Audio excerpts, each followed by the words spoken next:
What's up, everybody? Welcome back. We're here with some NFL DFS picks and lineup advice and strategy for tonight's single game showdown slate on FanDuel and DraftKings. Monday Night Football, Los Angeles Rams, Arizona Cardinals. In this video, get you everything you need to get up to speed for tonight's slate.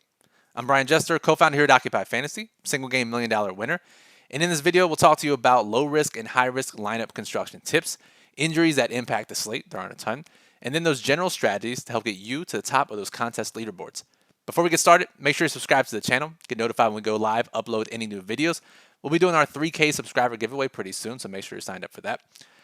Give us a thumbs up if you like the video. We appreciate that. Lets us know that you want us to continue to make more of this type of content. Any questions about tonight's slate, comment on the video below. We'll get back to you before it starts. Or the best way to get in touch with us, hop in our Discord server, chat with other members of the OccupyFantasy.com staff and community. Just click join right below this video. So let's jump into it. Cardinals, Rams. I would say it's a really difficult showdown slate tonight on both sites for a variety of reasons.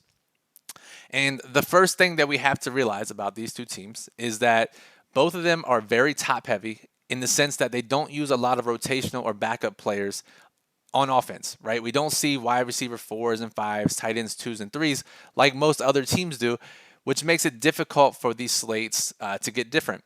And it's also difficult in low-risk contests where we try to beat half the field just because of some of the players that we might have to leave out in our lineups. So as far as the injuries go, Darrell Henderson is out tonight with COVID. He's on the COVID list. So it's going to be Sonny Michel's backfield.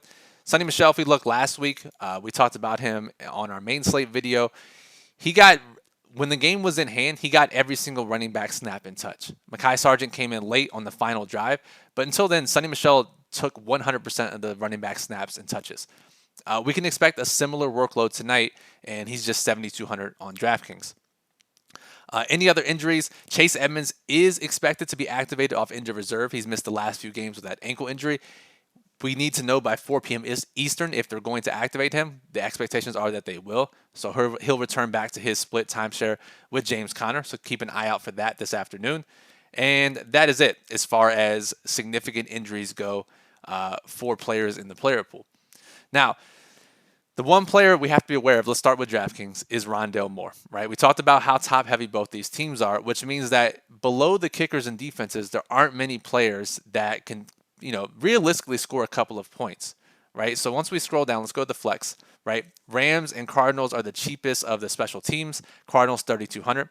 Once we get down below there, none of these guys are expected to see more than maybe 1, maybe 2 touches or targets, except for Rondale Moore, who's $2,000. And if we look, we know he's going to get rushing attempts and or targets around the line of scrimmage. I mean, he's guaranteed to get touches, right? They manufacture touches for him. And at just $2,000, he's by far going to be the most popular player under 4K. And our early roster projections have him at 30-40% in the flex, maybe even up to 10% at captain. And this is in the largest field contest because he allows you to jam in these top players, right? These studs at the top. Now, in smaller contests, he'll probably be even higher owned just because of what he allows you to do. So we have to keep that in mind, right? So if we're making low-risk lineups, we have to include Rondale Moore. And we have to understand that many sharp players will start their lineup with Rondale Moore at captain because he allows you to fit it in. However, if you know our strategy here at Occupy Fantasy for low-risk showdown contests, 50-50s, double-ups, head-to-heads, we try to get in both quarterbacks and both running backs to lock up all the scoring. So if we try to do that, right, let's just say we go with our typical approach. Kyler, Matthew Stafford, James Conner, the goal line back. He would be the definition of locking up running back scores from the Arizona side. Sonny Michel, 2,900 left per player, right? We can go to Rondale Moore. 3,800. Now we can fit it in with one of the defenses, right? Certainly possible. But if you're watching this, you're probably thinking, where's Cooper Kupp? And that's the issue. We have to leave out one of the highest scoring players averaging 27 fantasy points per game in our low-risk lineup. And that doesn't feel great. And anytime it's a Cooper Kupp, Devontae Adams type slate, the traditional approach kind of goes out the window because we're leaving guys who average 20 points per game. And that really isn't the definition of a high floor lineup.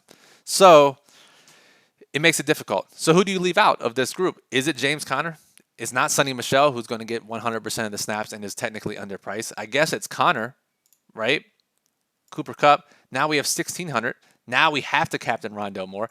it's a cluster, right? It makes it really, really tough to build low risk lineups tonight. And we devise not to play low risk lineups at all on this slate because of how difficult it is. And we have the same exact problem on FanDuel, right? If you try to play both quarterbacks, both running backs, 2,000 left per player, can't do it.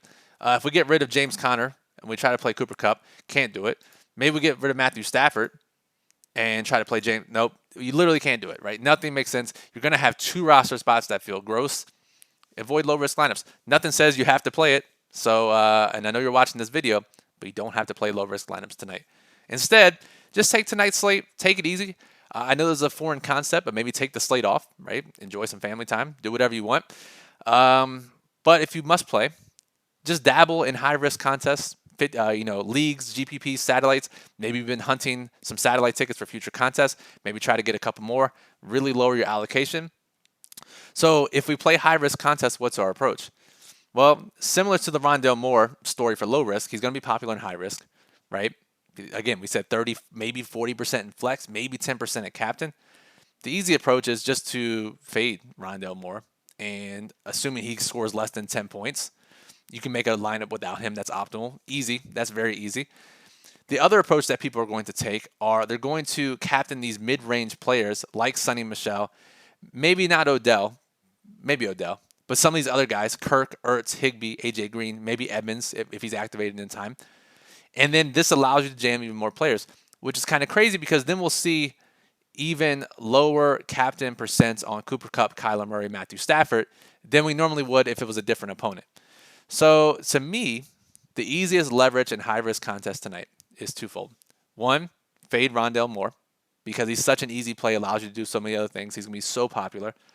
Two, play a stud captain like Cooper Kupp, Kyler Murray, maybe DeAndre Hopkins, Van Jefferson, any of these top 6 guys, play them at captain because their captain ownership is going to be lower than what it would be in any other game environment. Two, that was 2. 3 is in order to get these guys in, play more of the kickers and defenses, and don't be afraid to play 2. And don't be afraid to break correlation rules. We talked about this a couple slates ago. When you have a lack of value and that value doesn't hit, and we have lineups near the salary cap, a lot of times correlation rules go out the window. So you can play double kicker. You can play a kicker against opposing defense, a kicker against an opposing running back. And while it doesn't make sense in a traditional lineup, in a game where there's no value and we just have to fit in the top 6 scores, a lot of times correlation rules are broken. So keep that in mind. Now, FanDuel, I do think there's an easy leverage approach here tonight. We do expect Kyler Murray to be the most popular MVP, rightfully so. He is $17K. Then we expect Cooper Kupp over Matthew Stafford, a little bit of a price savings, and he just generally gets more MVP ownership than Stafford will. So it's going to be Kyler, then Kupp. So the easy leverage is Matthew Stafford, and hope that all of his touchdowns don't go to Cooper Kupp. You play Matthew Stafford MVP. You can pair him up with Sonny Michel even, but Odell, Van Jefferson, Tyler Higbee, even Cooper Kupp, right? No rules against that. Or I think the best leverage for the largest contest only is playing the running backs in MVP. How often can you play an MVP that's going to get 100% of the backfield touches at less than 10%? Really doesn't happen very often, right? So Sonny Michel makes a ton of sense at MVP. Just pray that the touchdown variance goes in favor of the running game instead of the passing game around the goal line. Or James Conner, we've seen him with multi-touchdown games. Where's James Conner? There he is. Play him, and if he succeeds, that means Kyler likely fails, right? So that's how that gets there. So I really think at sub 10%, both of these running backs make a ton of sense. Again, for the largest contest, you're ticket hunting, you're playing the largest GPPs. They make a ton of sense as MVP pivots, and hope that, again, we talk about this many, many times, hope that the variance in the touchdown department goes in favor of the run game. All right, so that'll do it for this video. Again, we're going to finalize all of our thoughts in the Daily Plug at OccupyFantasy.com, our Monday Night Showdown edition. The link is in the description below if you're watching this. Normally, it's posted by 3 p.m. Eastern, so if you're watching this before, just hang out and check it out later today. And the Daily Plug gives rankings for low risk, high risk, small field, large field contests, and then specific lineup strategies, goes way further in depth than what we cover in this video. You don't want to miss it. Make sure you check it out. Our Occupy model is always updated with projected ownership and rankings for FanDuel and DraftKings.